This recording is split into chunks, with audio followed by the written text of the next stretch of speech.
Bon, Samuel, il va falloir se calmer, hein, parce que je ne peux pas faire une vidéo par jour sur vous, d'accord?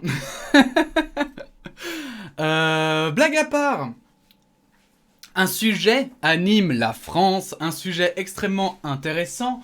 Pour ceux qui l'ignorent, je suis belge, il y en a de moins en moins qui commencent à l'ignorer, mais pour ceux qui seraient nouveaux, puisque ce genre de vidéo a l'air en plus de beaucoup plaire, donc, enfin de beaucoup plaire, en tout cas de beaucoup être vu, et c'est pour ça que je voulais revenir dessus, parce que en tant que belge, j'ai une vision totalement différente que beaucoup de Français, et d'ailleurs en Belgique, j'ai envie de dire même plus naturellement, on a une vision assez différente sur ce sujet-là que les Français et la France. Et donc, je me suis dit que ça là pouvait, on ne sait jamais, ouvrir d'autres perspectives ou peut-être d'autres réflexions simplement aux gens qui tomberaient sur cette vidéo. Donc, Samuel Etienne continue dans sa lancée c'était quoi encore votre rendez-vous là? C'était je sais plus, il avait fait un chouette jeu de mots. Bref, après avoir invité François Hollande, il a invité Jeanne Castex, Usul. Puis ensuite, il a dit que voilà, il l'avait annoncé trop tôt et qu'il ne voulait pas, enfin qu'il aurait pas dû le faire comme ça, etc. Mais qu'il inviterait jamais l'extrême droite, avant de maintenant, tout à coup, proposer à Marine Le Pen de le DM si elle veut passer dans son émission. On va lire son argumentation, on va lire évidemment son avis et en discuter. Alors je précise, encore une fois, si vous connaissez pas ce genre de vidéo, eh bien ce n'est que mon avis, évidemment, et si vous êtes d'un avis contraire ou même similaire, n'hésitez pas à le mettre en commentaire, parce que cette chaîne sert vraiment à ça, à débattre, et surtout, voilà, à confronter ses idées, à simplement ouvrir son esprit. Thread. Précision concernant l'invitation d'un représentant du Rassemblement National sur ma chaîne Twitch. Oui, je confirme que, parce que mes valeurs, mes convictions ne sont pas celles de ce parti, je ne veux pas recevoir l'un de ses membres chez moi dans mon foyer. Mais mon stream est mobile, et je peux organiser cette émission en dehors de mon domicile. Et la démocratie, c'est évidemment échanger avec tous, y compris avec ceux avec qui on n'est pas d'accord. C'est aussi mon devoir de journaliste. Les partisans de Marine Le Pen semblent persuadés que la présidente du Rassemblement National souhaite s'exprimer sur ma chaîne, échanger avec tous les viewers qui lui poseront des questions. Ok chiche, Madame Le Pen, mes DM sont ouverts. Alors, BFM TV va aussi faire d'ailleurs une émission où il va inviter Marine Le Pen sur Twitch. Et en fait, cet argumentaire est extrêmement intéressant. Parce que déjà, Samuel Etienne, selon moi, cet argumentaire montre que Samuel Etienne n'est évidemment pas dans l'idée de promulguer l'extrême droite. Samuel Etienne est vraiment plutôt dans une idée de, vu que ce ne sont pas mes idées et que je n'y adhère pas, eh ben autant l'inviter pour confronter ses idées avec les miennes et pour éventuellement montrer que mes idées peuvent être, entre guillemets, meilleures que les siennes. Parce qu'il part du principe que finalement invisibiliser l'extrême droite, c'est lui donner plus de force. Mais, et c'est là que c'est intéressant, c'est qu'en Belgique, l'extrême droite est invisibilisée dans une partie du pays. Pour rappel, ceux qui me suivent depuis le début maintenant commencent probablement à connaître ce refrain par cœur, mais on a ce qu'on appelle en Belgique un cordon sanitaire, donc c'est un cordon, donc c'est un espèce de protectorat que se font les médias francophones, où ils ne donnent pas la parole à l'extrême droite. Tout parti qui est considéré comme extrême droite n'a pas le droit à la parole. Ça ne veut pas dire, attention, ça ne veut pas dire qu'ils n'ont pas le droit de se présenter, de participer aux élections, etc. C'est juste que les médias décident de ne pas les interviewer. Alors, c'est bien beau, il y en a qui vont me dire « Bah oui, mais c'est une idée de con ». Peut-être, peut-être pas. Ce qui est intéressant pour le savoir, c'est de voir les arguments et puis les effets. Mais justement, on va commencer par les effets parce que c'est déjà un peu plus discutable. Parce que les effets, il y a plein de facteurs qui peuvent expliquer ces effets. Mais selon les politologues, le fait que l'extrême droite soit absente, en fait, en Belgique, je vais me remontrer ma gueule, on reviendra après aux commentaires, le fait que l'extrême droite ne soit pas présentée dans les médias, elle ne soit pas mise en avant dans les médias, favorise en fait les discours beaucoup plus, on va dire, rationnels et beaucoup plus... beaucoup moins... bon, comment dire... beaucoup moins extrêmes en fait. Donc... ce qui est intéressant, c'est qu'en plus on se pose la question notamment avec l'extrême gauche, mais on en reparlera aussi. Ce qui est intéressant, c'est qu'en fait, il y avait des groupuscules d'extrême droite qui s'étaient rassemblés en Belgique, et maintenant, du côté francophone, ils sont complètement dissous, alors que du côté nord du pays, l'extrême droite a le droit d'être interviewée dans les médias, parce que les médias ne font pas de ce protectorat, ils ne font pas ce cordon sanitaire, et l'extrême droite gagne les élections pour le moment, enfin, c'est les grands gagnants des dernières élections en Flandre, donc du côté nord du pays. Si vous comprenez pas trop la Belgique, je vous renvoie à ma vidéo, j'ai fait une toute petite vidéo de 10 minutes, 5-10 minutes, sur la Belgique, vous comprendrez beaucoup mieux. Et donc, de ce côté-là, ce qu'on remarque, c'est qu'effectivement, ne pas montrer l'extrême droite, en fait, c'est le meilleur moyen de combattre l'extrême droite. Bien sûr, il faut que tout le monde ait la liberté d'expression, il faut que tout le monde puisse, voilà, on n'empêche pas en fait l'extrême droite d'être représentée, on n'empêche pas l'extrême droite de donner leur parole, mais on l'empêche par contre de lui donner la visibilité qu'elle aimerait avoir. Et pourquoi est-ce qu'on fait ça? L'argument principal, c'est parce qu'en fait, l'extrême droite n'est pas là pour débattre, mais elle est là pour convaincre. Et c'est ça, en fait, le point qui est hyper important. L'extrême droite n'est pas là... En fait, dans un débat avec l'extrême droite, c'est très compliqué, parce que l'extrême droite gagne dans 90% des cas. Parce que dans 90% des cas, soit vous attaquerez l'extrême droite dans ses opinions, dans sa politique, dans sa manière de voir le monde, et là, elle fera la victime en disant que c'était du rabâchage, que finalement tout ça c'est qu'une question d'opinion, et elle va essayer de toujours d'éluder en fait le débat de fond. Elle va essayer aussi toujours de revenir dans les sujets qui lui plaisent, c'est-à-dire que par exemple on avait vu la dernière fois avec, comment il s'appelle encore, Castaner je crois, oui c'est ça, Darmanin, je dis n'importe quoi, avec Gérald Darmanin, le débat Darmanin-Le Pen, où j'ai fait aussi une vidéo dessus, et ce qui est très intéressant, c'est qu'apparemment ils ont énormément dévié sur les sujets de l'islamophobie, etc., enfin de l'islam, de la sécurité globale, etc., qui sont des sujets que l'extrême droite adore parce que c'est son terrain. C'est son terrain de jouer sur les émotions des gens. Et l'extrême droite, non seulement, donc si vous attaquez l'extrême droite, eh ben, elle va juste donner son laïus habituel de victime, en fait. Mais si vous ne l'attaquez pas, elle va juste faire son laïus et se présenter comme plus forte. Elle va dire, voilà, regardez, il ne répond pas, ou alors il est d'accord avec nous, donc ça veut dire que nos arguments sont vrais, en fait. Et c'est ça qui est très compliqué avec l'extrême droite, c'est qu'elle n'est pas là pour débattre. Et en fait, pour moi, et c'est pour ça qu'on va revenir sur les commentaires, pour moi, la meilleure preuve de ça, alors on va voir, voilà, il y a des commentaires très intéressants. Je voulais revenir sur celui-là. Donc il y a Patriote Souverainiste, qui est donc mis en avant chez moi, je ne sais pas pourquoi, on s'en fout, qui dit « Pour votre gouverne, parce qu'apparemment vous ignorez l'histoire, ou peut-être feignez de l'ignorer. » Et alors, bon, il faut voir, hein, parce que, alors, les citations, parfois... Parfois, c'est des gens qui n'ont pas du tout dit ça. Et quelqu'un qui dit « Il est important de comprendre que le fascisme et le nazisme étaient des dictatures socialistes. » Et honnêtement, si on analyse cette phrase, objectivement, hein, vraiment, hein, ça veut rien dire. D'accord? Parce que toutes les dictatures se font passer pour socialistes, toutes les dictatures se font passer pour quelque chose, en fait. Mais le point fort d'une dictature, qu'elle soit communiste ou d'extrême droite ou d'extrême gauche, en fait, c'est que c'est une dictature. Et les dictatures, elles font toujours la même chose. Elles font croire qu'elles sont là pour le peuple, pour le bien du peuple. Allez voir en Birmanie, ils disent qu'ils sont là pour protéger le peuple. Voilà, allez voir en Russie, allez voir dans toutes les dictatures, en Corée du Nord, hein. Vous verrez que ce soit socialiste ou, j'ai envie de dire, capitaliste, ben, oui, enfin, c'est... une dictature, c'est une dictature, quoi. Il n'y a pas de... Voilà. Maintenant, ça veut pas dire qu'ils sont socialistes. Parce qu'il suffit pas de dire « je suis socialiste » pour être socialiste. Et c'est d'ailleurs ce que reprochent les gens, notamment aux partis de gauche. C'est qu'il y a beaucoup de partis de gauche qui disaient « non, mais on est socialiste », mais qui, à côté, votaient des mesures de droite. Donc, et c'est ce qu'on a reproché notamment à François Hollande dans son interview. Et c'était très intéressant d'entendre sa réponse.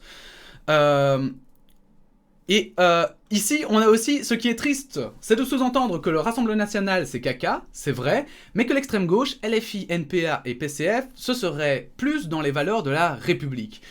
Et encore une fois, en fait, c'est là où c'est intéressant, c'est toujours dans le débat d'idées. Alors je ne dis pas qu'il n'y a pas des partis d'extrême gauche qui sont totalement en dehors du débat d'idées, et pour moi, justement, en fait, quand un parti devient trop extrême, on peut débattre sur le fait que ce parti ne serait pas d'extrême droite. J'en reviendrai dessus sur une autre vidéo, parce que c'était d'ailleurs ce dont je voulais parler aujourd'hui, mais l'actualité, vous savez, priorité au direct, hein, bien sûr. Et en fait, ce qui est intéressant, en fait, c'est qu'avant d'attaquer, en fait, une partie ou l'autre du spectre politique, il faut savoir s'ils sont là pour débattre. Et notamment en Belgique, personnellement, alors moi je sais qu'il y en a qui m'ont donné d'autres opinions, bien sûr, d'autres expériences, et du coup, voilà, moi c'est mon expérience, mais je sais que, voilà, moi j'ai rencontré, honnêtement, des gens d'extrême gauche, mais de plein de manières différentes. J'ai un ami, quelqu'un que je considère comme un ami, qui est d'extrême gauche, et j'adore parler avec lui. J'adore parler avec lui parce qu'il est hyper ouvert. Il est pas là en mode « non mais tu as tort », il est là en mode « attends, parce que moi je crois que j'ai d'autres informations que toi tu ne connais pas ». Et on peut parler, on peut débattre, et c'est hyper intéressant. Par contre, j'ai des amis d'extrême gauche qui sont totalement dans la fermeture d'esprit, dans l'aveuglement, et qui sont persuadés d'être dans le camp du bien, et puis c'est tout. Et cela, c'est vrai que là, on arrive plus à l'extrémisme, enfin, un espèce de, je vais le dire, c'est un mot un peu violent, mais un espèce de fanatisme. Heureusement, ils sont pas encore fanatiques, mais c'est vrai qu'ils vont dans une pente très glissante, quoi. Mais le Rassemblement National, quand on regarde ses débats, quand on regarde sa façon de parler, etc., c'est vraiment, ils sont pas là pour débattre. Et ils sont pas là parce qu'ils trouvent que les immigrés, enfin voilà, quand ils vont parler des immigrés, ils vont pas essayer de faire un échange de logique, ils vont pas faire une recherche de la vérité, de la véritable situation. Non, le Rassemblement National, quand on les écoute, ils inventent des informations, ils inventent des chiffres, après ils vont dire qu'en fait c'est de l'interprétation, etc., que chacun a son interprétation, mais c'est faux, parce qu'il y a des experts dans des domaines qui sont là pour ça, et dès que quelqu'un ne va pas dans leur sens, ah ben chacun son opinion, hein. Mais c'est un peu, voilà, moi je trouve que c'est un peu, voilà, moi j'ai des gros doutes sur ce genre de personnes qui disent avoir la vérité sans jamais la remettre en question, en fait. Et c'est ça que je trouve inquiétant. Alors, il y a quelqu'un qui répond ici, vu les réactions, il semble que beaucoup ont oublié que Samuel Etienne était un journaliste, qu'il s'essayait au stream et non un streamer qui s'essaye au journalisme. Et quelqu'un lui répond, c'est aussi quelqu'un qui a dit il y a 3 jours qu'il ne voulait pas que sa chaîne Twitch soit une chaîne politique et que les invités seraient occasionnels. Alors ça c'est vrai, sur ses engagements, pour le moment il a tendance un peu, mais je crois que c'est très difficile, c'est une situation très compliquée pour lui. Il s'est lancé dans une pente extrêmement glissante, alors que je pense que ça partait de sentiments sincères, et parce que je l'ai vu plusieurs fois, Samuel Etienne, et je pense sincèrement pas que c'est... Voilà, enfin, quand on l'entend, j'ai envie de dire, il transpire une espèce de naïveté. Mais pas une naïveté... Enfin, pas une naïveté dans le sens négatif, mais une naïveté... mais dans le sens positif, où il aimerait que tout le monde s'entende, et qu'il a envie, en fait, que les gens avancent, et il sent qu'il a une opportunité, et il se dit... Et voilà, et il se dit, ah, il faut avancer. Mais moi, je me demande s'il va pas déjà de 1 un peu trop vite, et si effectivement, en fait, le problème, c'est que là, il y a son côté journaliste qui prend le dessus. Or, sur Internet, et surtout aujourd'hui, je pense, les gens, ce côté journaliste de non, mais il faut laisser la parole à tout le monde, et ainsi donc au gouvernement, parce qu'on n'est pas sûr, qu'on n'a pas bien interprété, etc. C'est honnêtement, c'est discutable en fait. C'est discutable. Après, je le rappelle, il faudra toujours voir comment il va le faire. Mais c'est vrai que c'est discutable. Alors pour Jean Castex, c'était discutable. Mais vous pouvait attendre de voir ce que ça allait produire. Autant pour Marine Le Pen, personnellement, je le rappelle, donnez votre opinion en commentaire, ça m'intéresse énormément. Plutôt que juste mettre des pouces rouges Vous pouvez mettre des pouces rouges, je le répète encore une fois, ça m'est égal, mais en fait c'est surtout que moi ce qui m'intéresse c'est d'avoir des avis aussi contraires pour pouvoir débattre, en fait, simplement, pour pouvoir mettre à l'épreuve mes propres opinions et essayer de me rapprocher de la compréhension, d'une meilleure compréhension. En fait, moi je suis contre le fait qu'on invite Marine Le Pen parce que c'est effectivement, en Belgique, ça aurait choqué quoi. En Belgique, ça aurait vraiment choqué qu'on invite un représentant d'extrême droite. Parce qu'en Belgique, on se serait dit, mais pourquoi le laisser déblatérer des idées qui sont, voilà, qui sont jolies, voilà, comme disait François Hollande, et ce qui était très intéressant, je trouve, il disait, voilà, ce sont des idées qui sont sexy, qui donnent envie, mais qui sont irréalistes, quoi. Parce que c'est inhumain parfois, pour l'extrême droite c'est parfois inhumain, c'est parfois en dehors totalement de la réalité, et parfois ils ont même pas de plan pour le mettre en place, donc ils disent juste, bah voilà, moi je trouve qu'on devrait mettre un flic à chaque rue, coin de rue, enfin je stéréotype évidemment, hein, parce que voilà, bref, on s'en fout, c'est pour donner un exemple, mais en fait ils vont dire ça, mais sans donner de possibilités concrètes de le faire, sans donner les financements. Et bon, bah voilà, je trouve ça effectivement compliqué. Ici, on a Damonarix. Ouais, j'ai pas lu trop les pseudos, je suis désolé. Damonarix qui dit « Donc en gros, votre rendez-vous convivial va devenir le coin sympa de tous les politiques pour 2022. Et B, si j'avais su il y a un an que ça tournerait ainsi, je pense que je vous aurais accepté sur Twitch, chapeau belle. » Quoi? Que je vous aurais pas accepté sur Twitch, je suppose. Chapeau belle, trahison. Samuel, alors voilà, il y a beaucoup de gens qui se sentent trahis. Moi je pense qu'il faut pas tomber non plus dans l'émotionnel, faut pas tomber dans le ah ben Samuel Etienne nous avait promis un truc et puis maintenant non, voilà, oui, Samuel Etienne peut décevoir beaucoup d'entre nous, hein, beaucoup d'entre vous, beaucoup d'entre moi, d'entre qui vous voulez, mais je pense qu'après est-ce qu'on peut en vouloir à quelqu'un qui veut vraiment essayer de faire le bien, de faire le mieux? Je pense qu'il faut pas non plus voir ça comme un drame. Ok, tout le monde fait des erreurs, tout le monde est humain, et Samuel Etienne est un être humain, hein, il faut pas le... On a tendance, quand on admire des gens, quand on trouve qu'ils font des trucs trop cool, à les déifier, et c'est pour ça qu'il y a plein de dérives d'ailleurs dans les stars, dans les streamers, youtubeurs, etc., hein, les balances sur ton youtubeur et tout. Mais il faut pas oublier que derrière, il y a aussi des êtres humains, et que les êtres humains, ça peut faire des erreurs, et Samuel Etienne, ce que je trouve de très cool, mais c'est à double tranchant, et il est en train de tomber dans le mauvais côté, c'est que ce qui est cool, c'est qu'il est au moins ouvert à la discussion, et c'est pour ça qu'il change beaucoup d'avis, en fait. C'est parce que, voilà, il entend des avis divergents, il se dit, mais en fait, finalement, ils ont raison, je suis pas tout à fait égalitaire, etc. Et pour moi, en fait, le gros souci, c'est qu'il tombe dans l'espèce de naïveté de on peut laisser parler tout le monde, parce que tout le monde a un esprit assez critique, et que ce sera, voilà, que forcément, enfin, si je me laisse pas faire, ça va aller. Mais voilà, je le répète encore une fois, en tant que Belge, moi, et je pense que honnêtement, il y a beaucoup de Belges que ça choquerait. Je sais que, voilà, quand j'en discute, en tout cas, dans mon entourage, etc., quand on entend que l'extrême droite est à la télé, nous, on est toujours bouche bée, quoi. Enfin, je vais y mettre des gros guillemets, mais on se moque un peu, évidemment, aucune condescendance, hein, mais c'est juste que ça nous fait, voilà, ça nous surprend en fait de voir l'extrême droite qui est capable comme ça d'avoir autant de visibilité, alors qu'en fait, bah, je sais pas, qui est fondamentalement d'accord avec l'extrême droite. Parce que l'extrême droite, beaucoup s'en rendent pas compte, mais ils sont très très extrêmes, quoi, dans leurs propos. Ils sont extrêmement... Enfin, voilà, et beaucoup sont juste de droite conservateur, mais ils se croient d'extrême droite parce que l'extrême droite, voilà, il joue sur les petits détails et puis voilà, c'est un glissement qui se fait. Pour moi, l'extrême droite manipule alors que la droite débat, par exemple. Voilà. Et encore, voilà, c'est la droite débat, mais pas toute la droite. Voilà, c'est comme dans tout, quoi. Pas dans la gauche, il y a aussi des mecs qui sont complètement à la ramasse, hein, faut pas croire. Dans l'extrême gauche, encore plus, hein. mais voilà, pour moi, c'est vrai que Marine Le Pen, c'est non. Et personnellement, Jean Castex, j'hésitais à regarder. Je crois que je vais quand même regarder la rediffusion parce que bah, c'est un politicien et que c'est intéressant de confronter quand même son avis. Moi qui regarde notamment l'Assemblée nationale.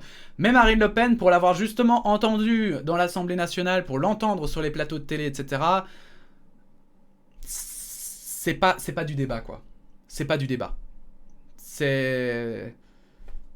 Il faut pas rentrer dans ce piège, il faut pas rentrer dans ce jeu-là. Parce que c'est comme ça que ça part en vrille en fait. Et c'est comme ça que ça devient, c'est comme ça qu'en fait on joue dans leur jeu et qu'ils en ressortent plus forts en fait. Quoi qu'il arrive. Bref, n'hésitez pas à liker ou à disliker cette vidéo, mais surtout si vous la dislikez, s'il vous plaît, donnez votre opinion, ça m'intéresse vraiment. Je suis pas là pour défoncer des mères, si je peux le dire comme ça.